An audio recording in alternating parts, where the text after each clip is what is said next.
So most information out there really talks about red flags at the beginning of a relationship. I'm going to talk about the red flags that actually occur within a relationship that can develop after a little while, or that they developed at the beginning and you didn't notice. Both can happen quite easily, and so then they really start to present themselves and become more obvious later on in the relationship, 6 months or more later down the track.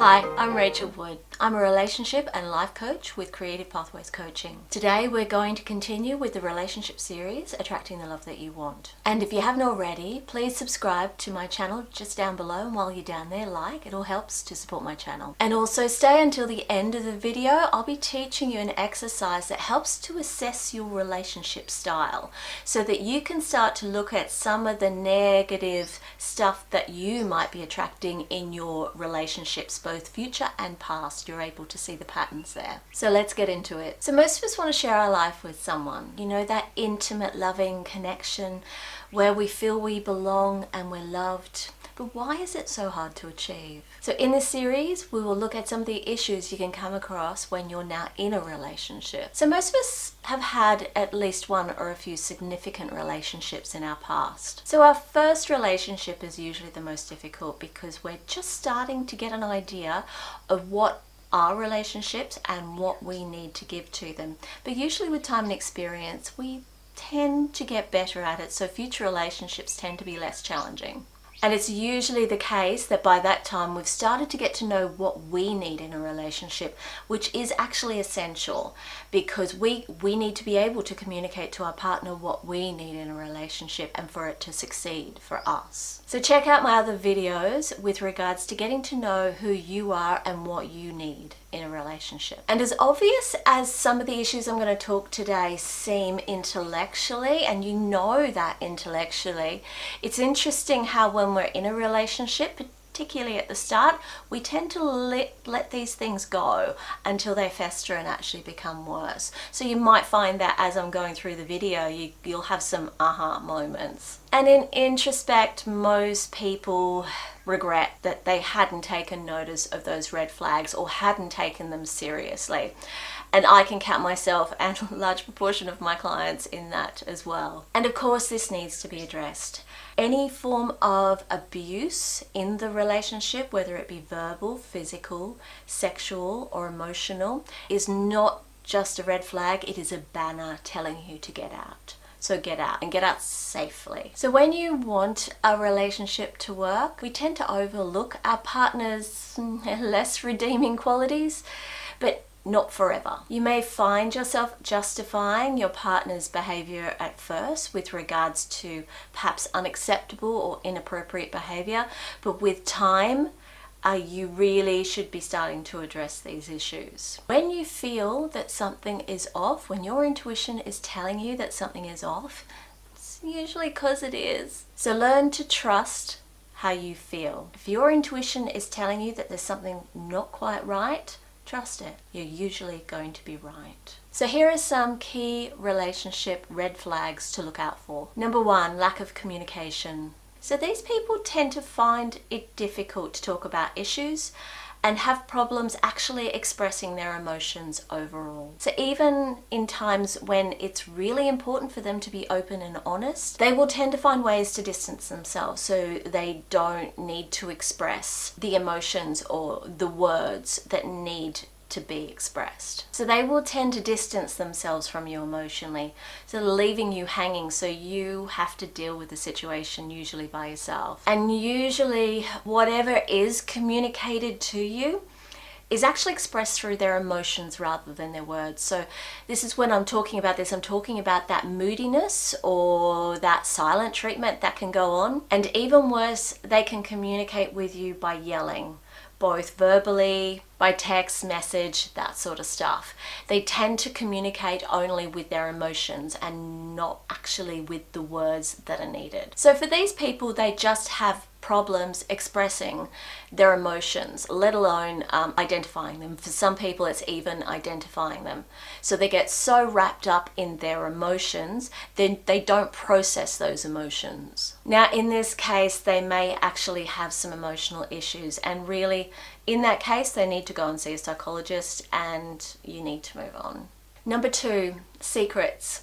Lack of honesty. This is when your partner is having some serious issues with being honest with you, and they may even have difficulty being honest with themselves.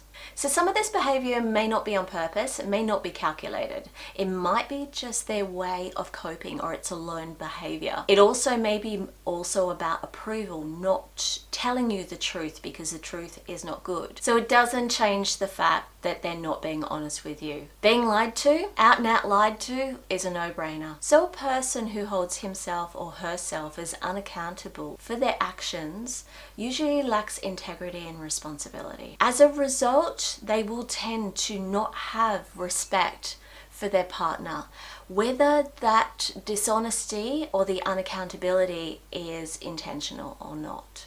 So you deserve respect and not to be lied to. Number 3, your partner won't spend time with your family and friends, and or stops you from seeing them too. Another concern here is when your partner is really happy for you to be a part of his social and family circle, but has absolutely no interest in being part of yours. They just don't have any interest in getting to know the important people in your life. That's your friends and your family. Have you noticed that you tend to make excuses as to why your partner is not there at family gatherings or social events when he or she should be there? Have you noticed that? If not, you need to have an honest conversation with them. And even more serious is when your partner stops you from seeing your family and friends. It's very possible that they're trying to isolate you from the people that love you and protect you. Also driving a wedge between you guys so that they get to have you for themselves. Now this may be because they're jealous and because they want to control who you associate with. Also as well, they might be getting you to choose them over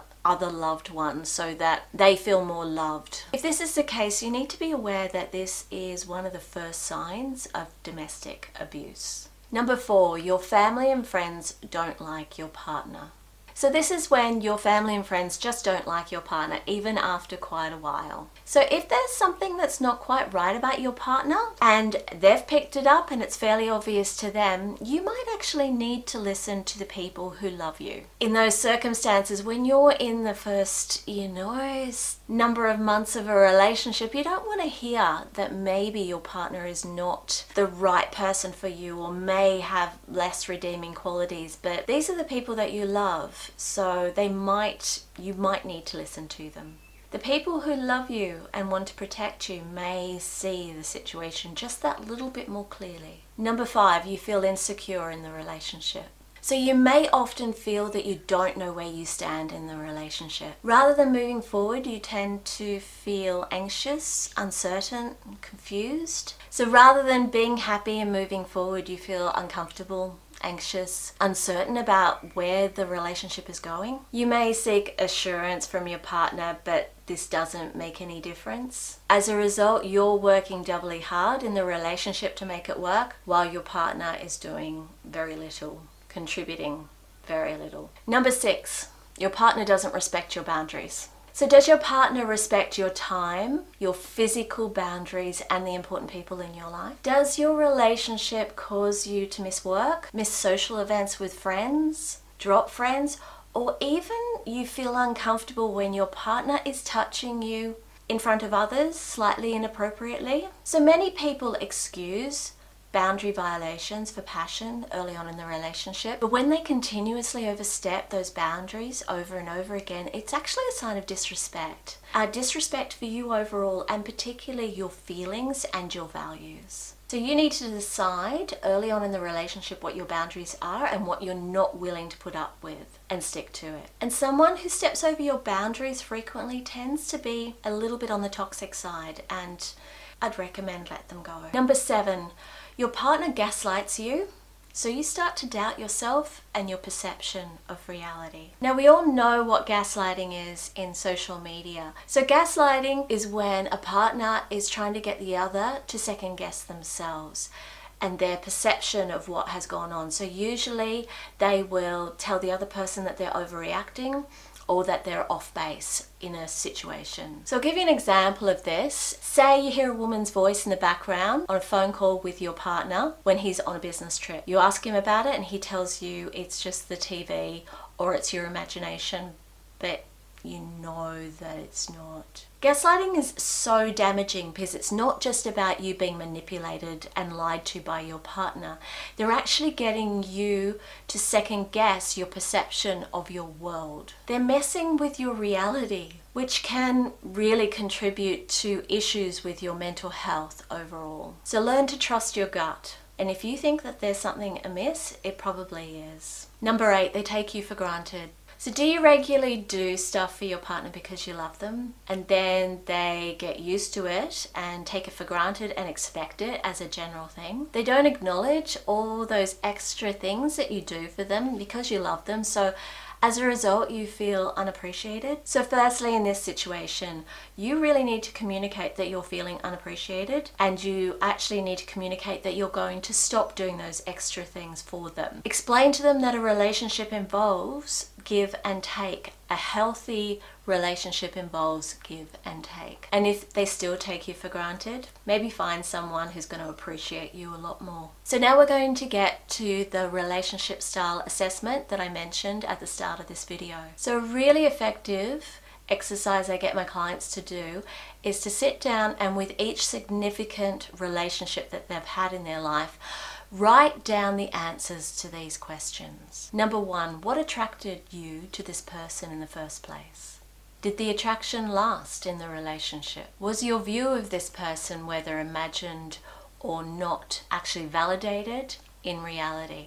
Number 4, how long did the relationship last? Number 5, did any revelations about this person change your perception of them during the relationship? Number 6, what was the deal breaker in the end?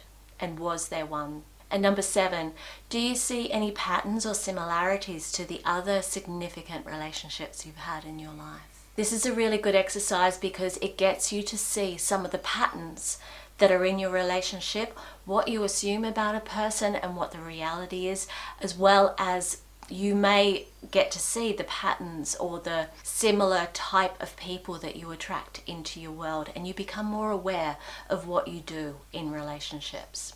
So I hope this helps. So if you guys like this video, please give it a thumbs up and subscribe down below to see future content. I do a video every Wednesday, so every week, every Wednesday morning. And if you have any comments about the video today or any suggestions for future content for videos, please put them down in the comments below. And remember, you can book a coaching session with me at my website or my email. And I'll catch you in the next one. Cheers.